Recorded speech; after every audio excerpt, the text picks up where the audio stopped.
नमस्कार, मैं Vivek Kumar, instructor government ITI Aliganj Lucknow.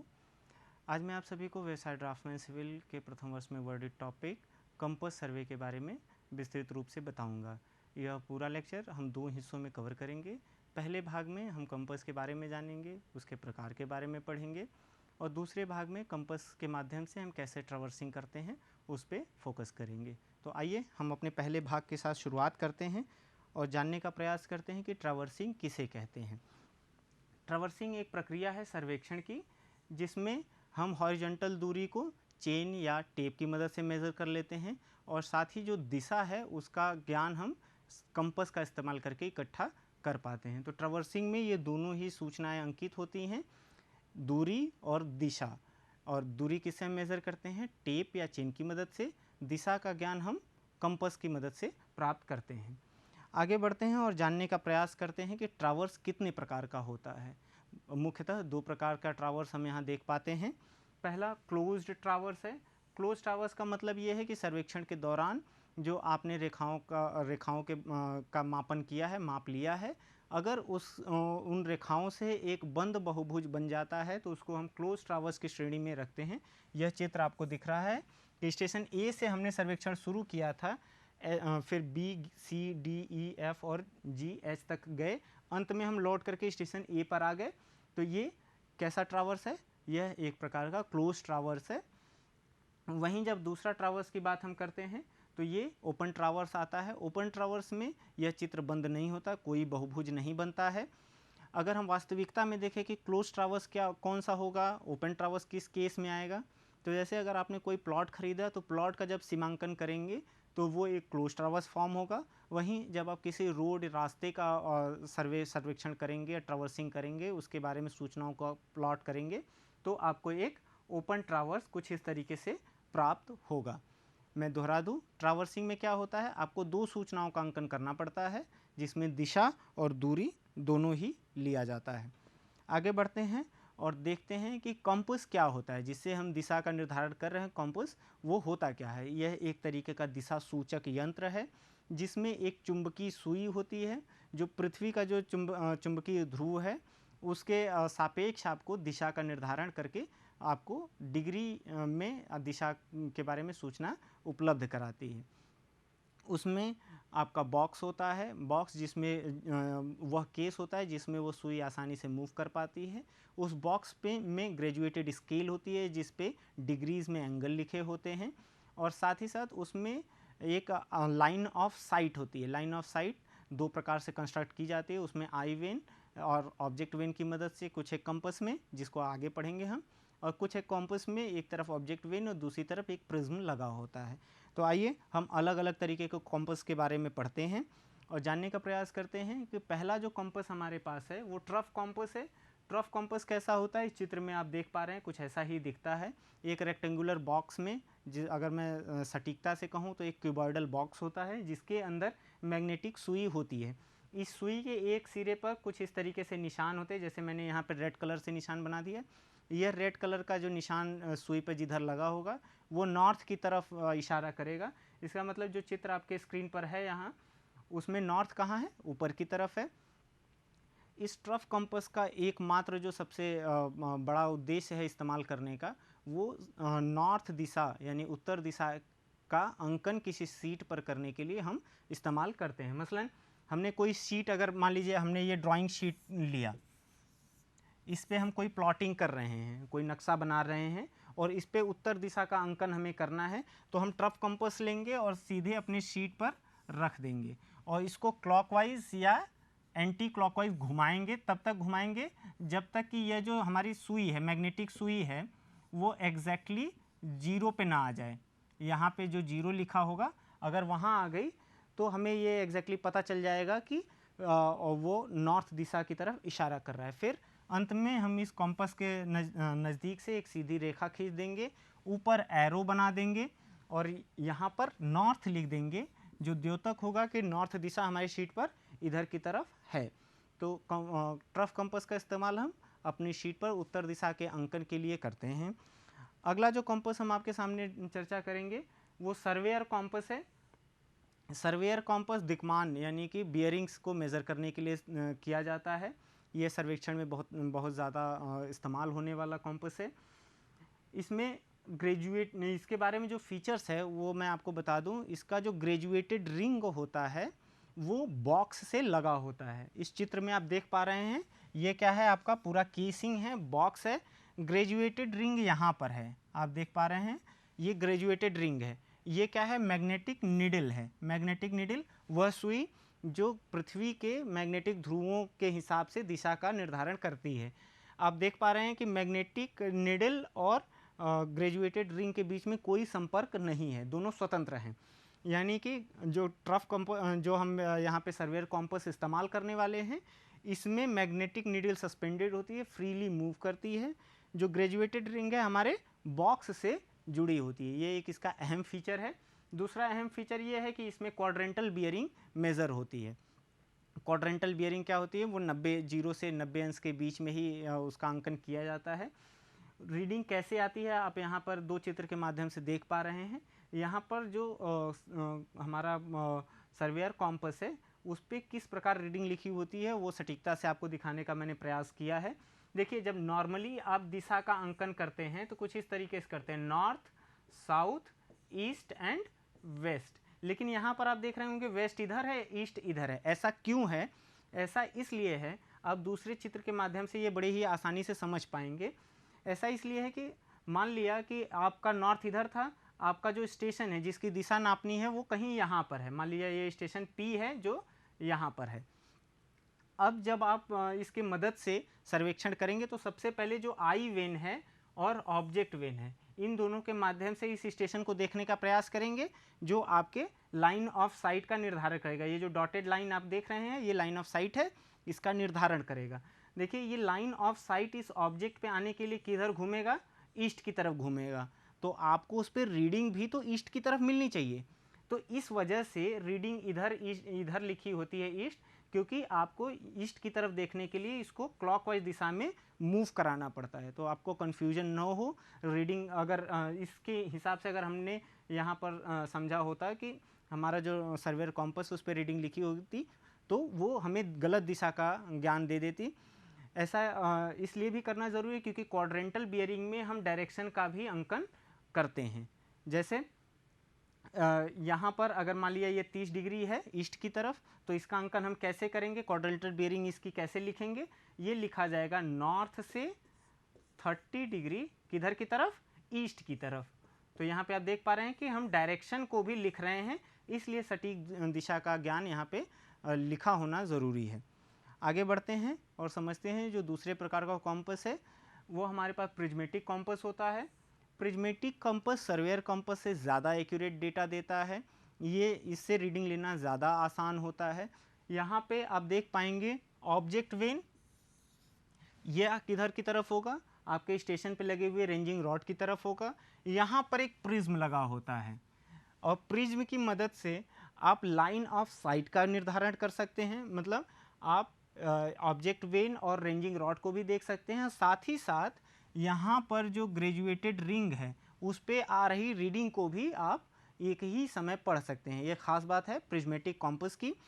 यहाँ पर मैं बता दूं कि जो ग्रेजुएटेड रिंग होती है वो मैग्नेटिक नीडल के साथ अटैच होती है। सर्वेयर कॉम्पस में क्या था? ग्रेजुएटेड रिंग आपके कॉम्पस बॉक्स के साथ अटैच थी, नीडल फ्रीली मूव कर रही थी। बट यहाँ पे क्या होगा? यहाँ पर ग्रेजुएटेड रिंग आपके मैग्नेटिक नीडल के साथ अटैच होगी। यह बेसिक डिफरेंस है। ये ग्रेजुएटेड रिंग आप देख पा रहे हैं, ये ग्रेजुएटेड रिंग है और ये मैग्नेटिक नीडल है। यह दोनों बिल्कुल आपस में जुड़े हुए हैं। तो इसकी मदद से जो हमें बियरिंग मिलती है वो होल सर्कल बियरिंग प्राप्त होती है। होल सर्कल बियरिंग के बारे में विस्तृत रूप से आगे पढ़ेंगे। आप देख पा रहे हैं कि हमारा जो कंपास है वो कैसा दिखता है, कुछ इस तरीके से। जब आप उसको ऊपर से देखेंगे रीडिंग उसमें कुछ ऐसे लिखी होती है। रीडिंग हम कहाँ से पढ़ते हैं? यहाँ पे जो प्रिज्म लगा है उसी की मदद से हम रीडिंग पढ़ते हैं प्रिज्मेटिक कॉम्पस में। आगे हम कुछ तकनीकी शब्दों की चर्चा करेंगे, जिसमें सबसे पहले हम होल सर्कल बियरिंग के बारे में आपसे बात करना चाहेंगे। देखिए, होल सर्कल बियरिंग का मतलब ये होता है कि ऐसी दिक्मान, ऐसी बियरिंग जो हम नॉर्थ डायरेक्शन से क्लॉकवाइज दिशा में मेज़र करें। मैं दोहराऊं, नॉर्थ डायरेक्शन से क्लॉकवाइज दिशा में मेज़र की हुई दूरी को हम होल सर्कल बियरिंग कहते हैं। इसका मान 0 से 360 अंश के बीच में होता है। क्वाड्रेंटल बियरिंग में क्या होता है, 0 से 90 होता है। होल सर्कल बियरिंग में यह मान कहाँ से कहाँ तक होता है, 0 से 360 अंश के बीच में होल सर्कल बियरिंग का मान होता है। यहाँ पे आप देख पा रहे हैं, जैसे θ1 है, आपने नॉर्थ से इतना मेज़र किया, θ3 है, आप इसको अल्टीमेटली यहीं से नॉर्थ डायरेक्शन से ही मेज़र करके आ रहे हैं क्लॉकवाइज दिशा में। तो जितने भी एंगल होंगे उसको हम क्लॉकवाइज दिशा में नॉर्थ से ही मेज़र करेंगे। और यह बियरिंग होल सर्कल बियरिंग किससे मिलती है, हमें प्रिज्मेटिक कंपास से जो रीडिंग आती है, जो बियरिंग हमें प्राप्त होती है, वो होल सर्कल बियरिंग प्राप्त होती है। अगला टेक्निकल टर्म क्वाड्रेंटल बियरिंग है। कुछ इसके बारे में हम बातचीत कर चुके हैं। क्वाड्रेंटल बियरिंग हमेशा ही नॉर्थ या साउथ से लिया जाता है, ईस्ट या वेस्ट की तरफ लिया जाता है, लेकिन नॉर्थ और साउथ में से जो सबसे नज़दीक एंगल देगा, जो सबसे कम वैल्यू एंगल की देगा, उसको हम चुनते हैं। अभी इसकी जो पूरी डिग्री है वो किससे आती है, 0 से 90 अंश के बीच में आती है। कुछ उदाहरण लेकर के हम इस लाइन को समझने का प्रयास करेंगे कि हम बियरिंग किधर से लेते हैं। देखिए, मैंने कहा कि बियरिंग इसमें नॉर्थ या साउथ की तरफ से ली जाएगी। किधर ली जाएगी, ईस्ट या वेस्ट की तरफ। अब नॉर्थ और साउथ में से किसका चुनाव करेंगे, जो हमें डिग्रीज की वैल्यू कम दे, उसका हम चुनाव कर लेंगे। जैसे देखते हैं, अगर लाइन ए बी की मैं बात करूं, ए बी पे ये अल्फा डिग्री आया है। अब यहाँ पर मैं किस दिशा को का चुनाव करूँगा, नॉर्थ का या साउथ का? मैं यहाँ पे चुनूंगा नॉर्थ, क्योंकि ये अल्फा की वैल्यू कम है बजाय इस पूरे एंगल के। तो मैं इसको लिखूंगा नॉर्थ से, लाइन ए बी का जो हमारा बियरिंग है, मैं लिखूंगा नॉर्थ से अल्फा डिग्री किधर की तरफ, ईस्ट की तरफ। आप यहाँ पे ये समझ पाए उदाहरण। वहीं मैं दूसरा उदाहरण इस लाइन का ले लेता हूँ, लाइन ए डी का। अब लाइन ए डी का देखिए, यह नॉर्थ से नज़दीक है या साउथ से? मैं यहाँ पे कहूँगा यह साउथ से नज़दीक है, तो मैं इसका बियरिंग लिखूँगा साउथ से। ये थीटा डिग्री अगर हमने ये मेज़र किया, साउथ से थीटा डिग्री किधर की तरफ, ये इधर की तरफ है, ईस्ट की तरफ नहीं है। ये कहाँ है, वेस्ट की तरफ है। तो साउथ से थीटा डिग्री वेस्ट की तरफ। तो इस प्रकार हम मेज़र कर पाते हैं क्वाड्रेंटल बियरिंग। एक आखिरी उदाहरण मैं आपके सामने लाइन ए एफ का रख दूं। लाइन ए एफ देखिए, ये जो थीटा बनेगा सबसे नज़दीक किस में बनेगा, नॉर्थ डायरेक्शन से ये 5 डिग्री बन रहा है। तो मैं इसका दिशा कैसे लिखूंगा, इसकी बियरिंग को कैसे नोट करूंगा? यहाँ पे मैं साफ साफ लिख दूंगा नॉर्थ से 5 डिग्री किधर की तरफ, वेस्ट की तरफ। तो ये इस फॉर्मेट में जो हमारे दिक्मान लिखे होते हैं, बियरिंग्स लिखी होती हैं, वो क्वाड्रेंटल बियरिंग की श्रेणी में आते हैं। अगला मैं देखूंगा टेक्निकल टर्म्स के रूप में रिड्यूस बियरिंग को। जब कभी होल सर्कल बियरिंग का मान 90 अंश से ज़्यादा हो जाता है, तो हमारे पास ये आज़ादी होती है कि हम उसको क्वाड्रेंटल बियरिंग में कन्वर्ट कर सकें, और जो कन्वर्टेड बियरिंग होती है उसी को हम रिड्यूस बियरिंग की श्रेणी में रखते हैं। यहाँ पर एक दो उदाहरण दे करके हम उसको समझ लेंगे कि रिड्यूस बियरिंग क्या होती है, क्वाड्रेंटल बियरिंग कैसे हम होल सर्कल बियरिंग से कैलकुलेट कर पाते हैं। देखिए, यहाँ पर एक होल सर्कल बियरिंग हमारे पास उपलब्ध थी। लाइन मान लीजिए, इसको ओ हम कह लेते हैं, इसको पी कह लेते हैं। लाइन ओ पी का हमें बियरिंग होल सर्कल में पता था 216 डिग्री 30 मिनट। अब यह किससे है, 90 डिग्री से ज़्यादा है, तो हम इसको कन्वर्ट कर पाएंगे किस में, हम इसको कन्वर्ट कर पाएंगे आसानी से क्वाड्रेंटल बियरिंग में। अब देखिए, ये किस क्वाड्रेंट में आ रहा है, ये तीसरे क्वाड्रेंट में आ रहा है। तो हम ये कोशिश ये करें कि साउथ से इसकी दूरी को हम पता कर लें, दिशा का पता कर लें, सॉरी। जब हम इसको पता करते हैं तो हमें ये वाला एंगल कैलकुलेट करने की ज़रूरत पड़ती है, जो कैलकुलेट करना बेहद आसान है। आपको पता है कि नॉर्थ से साउथ के बीच में 180 डिग्री का अंतर है। आप इसमें से 180 डिग्री जब माइनस कर देंगे तो आपको मिलता है 36 डिग्री 30 मिनट।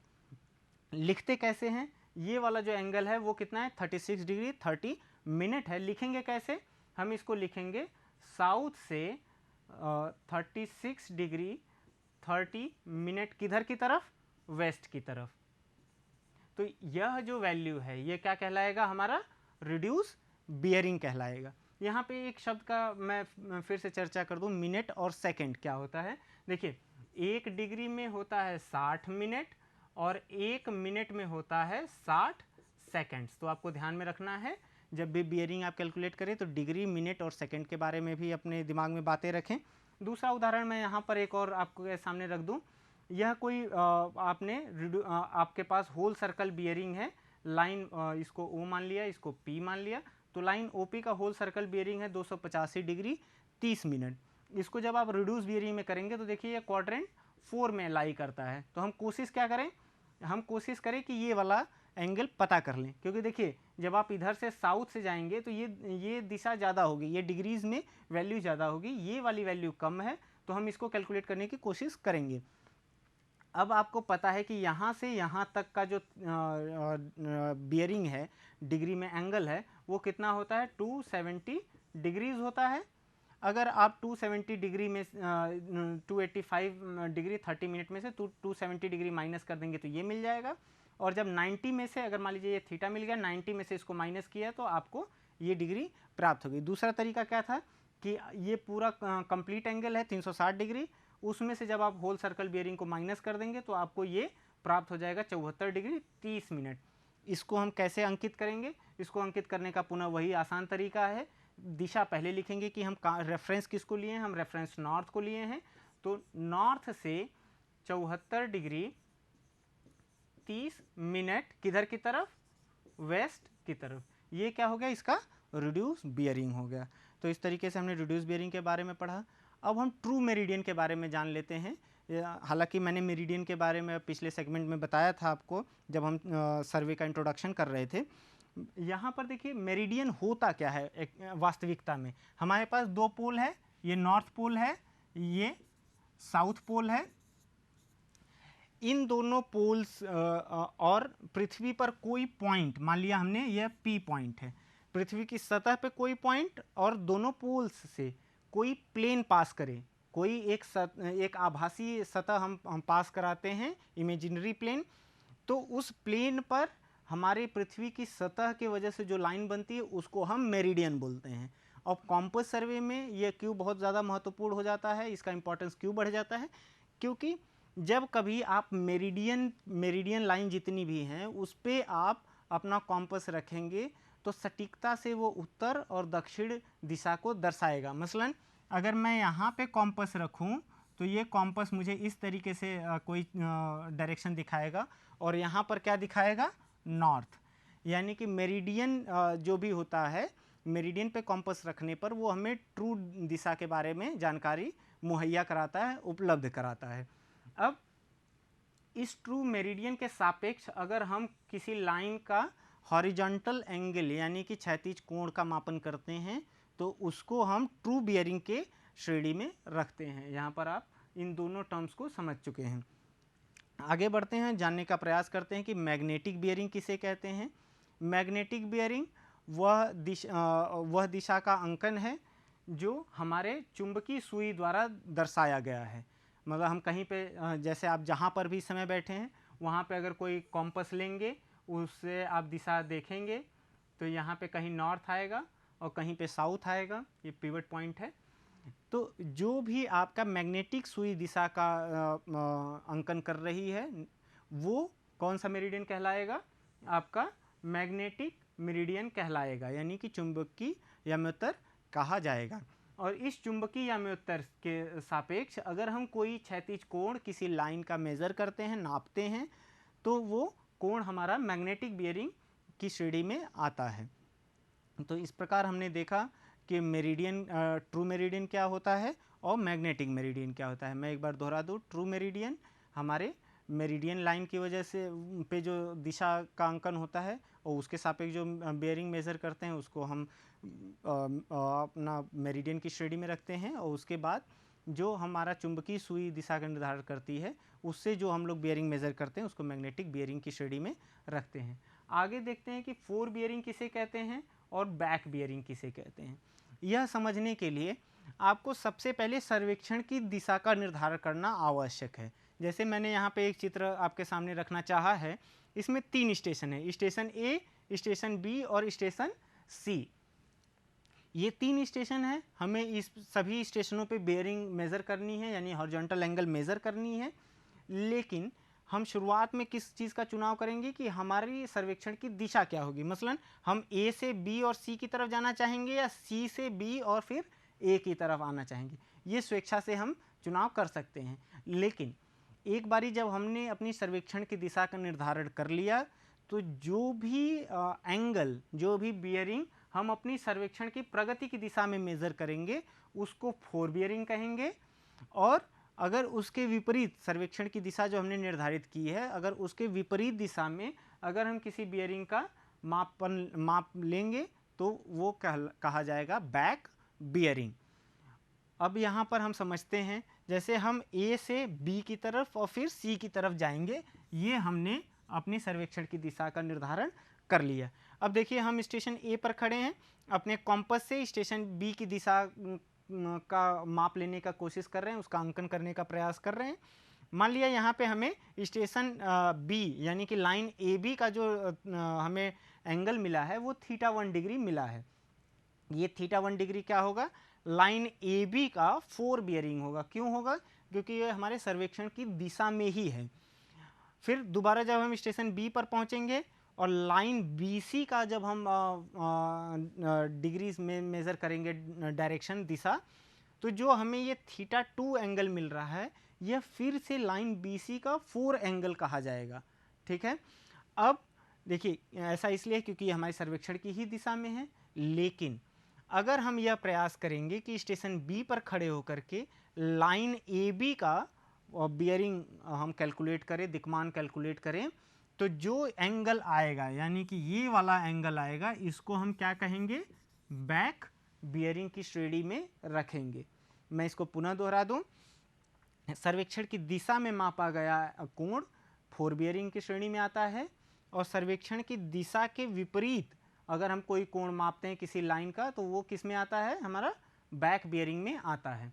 अब देखिए बैक बियरिंग, अगर हमारा कोई ही स्टेशन लोकल अट्रैक्शन, कोई चुंबकीय आकर्षण से मुक्त है, तो वहाँ पे बैक बियरिंग और फोर बियरिंग में एक रिश्ता, एक रिलेशन स्थापित होता है।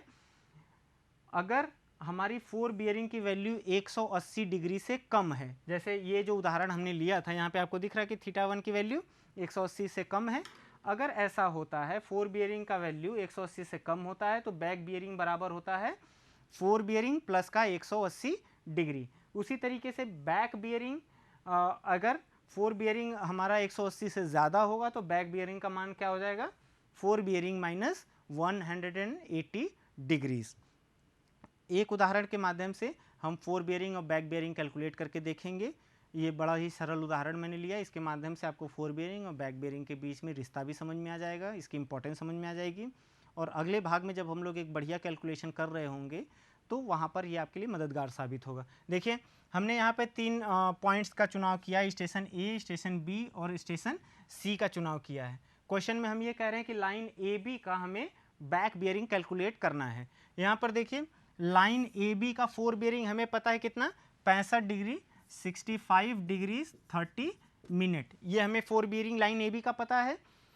और फिर हमें लाइन बी सी का फोर बियरिंग पता है 117 डिग्री 30 मिनट, इस लाइन का भी हमें फोर बियरिंग पता है।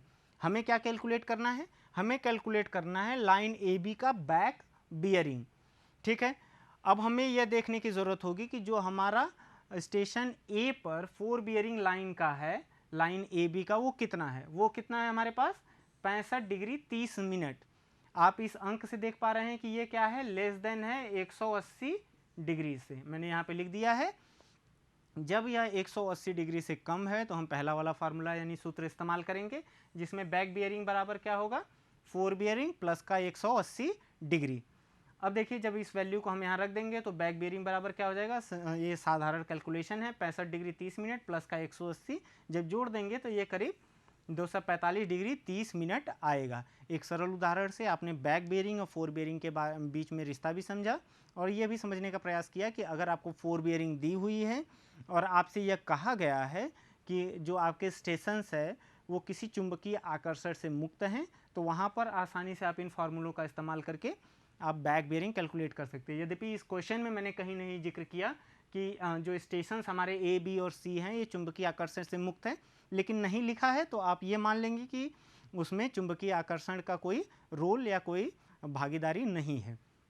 तो यहाँ पर अगर मैंने नहीं लिखा कि लोकल अट्रैक्शन से ये स्टेशंस मुक्त हैं, तो ये आपको स्वतः मान लेना होगा। अगर वो वहाँ पे लोकल अट्रैक्शन होगा तो उसका जिक्र यहाँ क्वेश्चन में किया गया होता। तो इस प्रकार हमने सर्वेक्षण के कॉम्पस सर्वेक्षण के पहले भाग में अलग अलग प्रकार के कॉम्पस के बारे में देखा, कुछ टेक्निकल टर्म्स के बारे में चर्चा किया, जिसमें महत्वपूर्ण टेक्निकल टर्म्स हमारे पास क्या क्या है, फोर बियरिंग और बैक बियरिंग, इन सभी के बारे में विस्तृत रूप से हमने चर्चा करी। यह भी जानने का प्रयास किया कि अगर हमारे पास फोर बियरिंग गिवन है, प्राप्त है, हमें बताया गया है, तो बैक बियरिंग हम कैसे उसकी मदद से कैलकुलेट कर सकते हैं। हमने इसी पाठ में यह भी जानने का प्रयास किया कि हमारे मेरिडियन पे किस प्रकार के बियरिंग्स प्राप्त होते हैं। जो अगर हमने मेरिडियन के सापेक्ष कोई बियरिंग मेज़र की है तो वो हमारी ट्रू बियरिंग कहलाएगी। अगर हमने कोई मैग्नेटिक रेफरेंस से अगर अपनी बियरिंग कैलकुलेट की है तो मैग्नेटिक बियरिंग कहलाएगी। इस प्रकार हमने पूरा कॉम्पस को कुछ एक संदर्भों के माध्यम से समझने का प्रयास किया। जब हम दूसरे भाग में आएंगे इस पाठ के, तो वहाँ पर हम कुछ ट्रावर्सिंग करके देखेंगे, लोकल अट्रैक्शन के बारे में भी जानेंगे और उसके कैलकुलेशन के बारे में और उस एरर को कैसे हम संतुलित कर सकें इसके बारे में भी हम प्रयास करेंगे। तो आगे हमने इस पाठ को बनाने के लिए निमी द्वारा बनाई गई ई बुक्स का इस्तेमाल किया, जो स्पेसिफिकली ड्राफ्टमैन सिविल के लिए बनाई गई है। यह ई बुक आपको आसानी से इंटरनेट पर उपलब्ध है। आप यहाँ से डाउनलोड करके PDF के फॉर्मेट में आप आसानी से वहाँ से पढ़ सकते हैं। उसमें अच्छे उदाहरण दिए हुए हैं, तो आपको रेफरेंस के तौर पे इसी बुक का इस्तेमाल करना चाहिए। हमने बाकी रेफरेंस के लिए SK दूगल साहब की सर्वेइंग के लिए जो वॉल्यूम 1 किताब बनाई गई है उसका रेफरेंस लिया है। ये हालांकि अंग्रेजी में है, लेकिन फिर भी आप यहाँ से भी कुछ रेफरेंसेस प्राप्त कर सकते हैं। और मैं ये समझता हूँ कि इस पाठ के अंत में आपको अपने प्रशिक्षण में कुछ लाभ मिले होंगे। धन्यवाद।